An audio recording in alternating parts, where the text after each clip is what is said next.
thank you. That was great listening to Dahlia. She said, "Oh, I'm warming them up for you." Well, that was more than a warm-up. I will try to cool you down a little. But whenever I come to a gathering like this, I always ask, you know, why am I here? What are we doing here?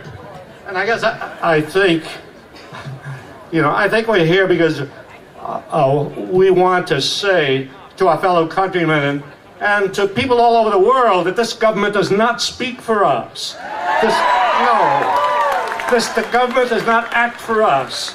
This government does not represent us. Neither the Republicans nor the Democrats represent us.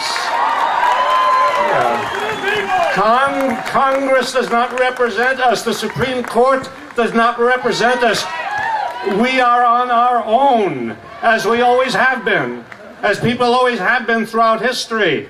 Governments have never represented the people anywhere. Governments have always represented privilege and power, and we are seeing the epitome of that now in Washington. And it has always been up to the people themselves when they wanted to secure peace and justice to work and act and struggle for it, and that's what we are doing today. You know, we're here to represent democracy. The democracy, well, look, if you want to know what democracy is, read the Declaration of Independence. I was going to say, Bush should read the Declaration of Independence, but no, there's no point. There's no point. You wouldn't know which way it's facing, you know. Wouldn't know where to hold the paper. He never heard of it. The Declaration of Independence says that governments are instituted to guarantee an equal right of everybody to life, liberty, and the pursuit of happiness. And when governments become destructive of those ends, then it is the right of the people to alter or abolish the government. You see?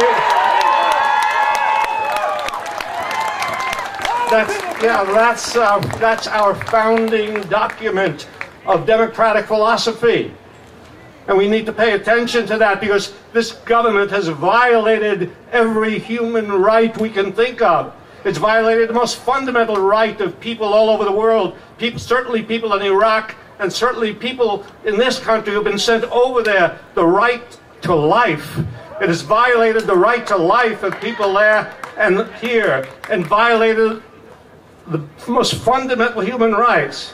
Violated the right of people to be secure in their homes, to be secure from knocks at midnight on their door, not just in Iraq, but here in the United States. We're facing a Gestapo-like situation here in the United States where people have to worry because, you know, all of us can be designated as illegal enemy combatants. Did you know that? Any one of us.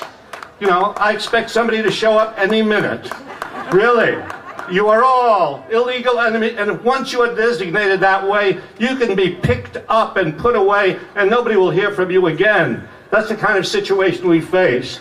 When a government does these things, when a government violates these rights, when a government takes the wealth of the country and gives it to the super rich and leaves nothing for education and health and for children, when a government does that, that government needs to be disobeyed. That government needs to be resisted. No, the power of governments depends on the obedience of people. When people start disobeying, the power of the government begins to fall. And that's why we discovered that during the war in Vietnam. When people began to disobey, when soldiers began to disobey, when pilots refused to fly, when young people refused to sign up for the draft, then the government had to listen, and finally the war came to an end. That's why I salute the veterans who come back from Iraq and who refuse to go, and the Iraq veterans against the war. Because that's what we need. When enough soldiers refuse to fight, this war will not be able to go on. So we must support them in every way we can. No, this is we have to reject the language, this war language of the government, nation building. The first nation we need to build is ourselves. We need to build the United States into a true nation, into a nation that cares for its people and cares for people in other places in the world. So yes, we need to get out. We need to get our soldiers out of Iraq.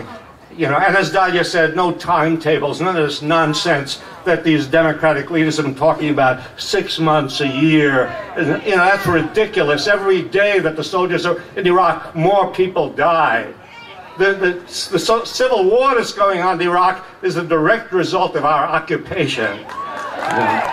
And we ought to learn something from history. You don't bring democracy to a country by invading it and occupying it. You know, the United States did not bring democracy to Mexico when it invaded Mexico in the mid-19th century. Didn't bring democracy to Cuba when it invaded it at the turn of the century. Didn't bring democracy to the Philippines or to all those countries in Central America where U.S. Marines went into Central America. We didn't bring democracy to those places. We didn't bring democracy to Vietnam. We didn't bring democracy to Iraq. No. And we ought to, yes, not listen to that language, the language worried about terrorism. You can't have a war on terrorism. War is terrorism.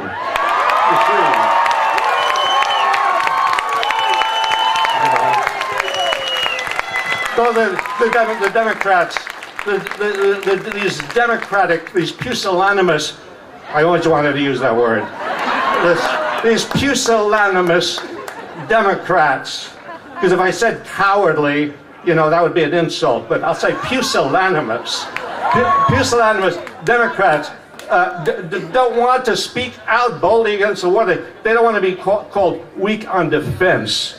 Weak on defense? We are not defending ourselves in Iraq. We've never defended ourselves in our war. We haven't defended ourselves in a war since the War of 1812. Really. Not a war for defense, it's a war of aggression, as our wars have been, you see. And, you know, and the Democrats don't want to be called weak on security. You don't get security with weapons. You don't get security with bombs. You don't get security, I mean, we were the most heavily armed country in the world on 9/11, and we were attacked by people who blew up the Twin Towers. The weapons will not bring us security. The kind of security we need is health security and children's security and people's security. That's the kind of security we need.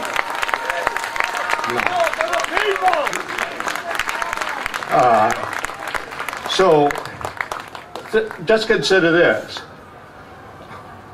Most people in this country agree with us. Most people in this country are against the war, against Bush. Most people in the world agree with us. It's important to keep this in mind. We are not alone. That's why we're here together today. We are not alone. Beside the thousands of people here, there are millions of people in this country and all over the world who want the same things we do, because people are basically decent, and when they begin to make their way through the lies told to them by the government, then we will see enormous and tumultuous change, and we will have a better society and a better world.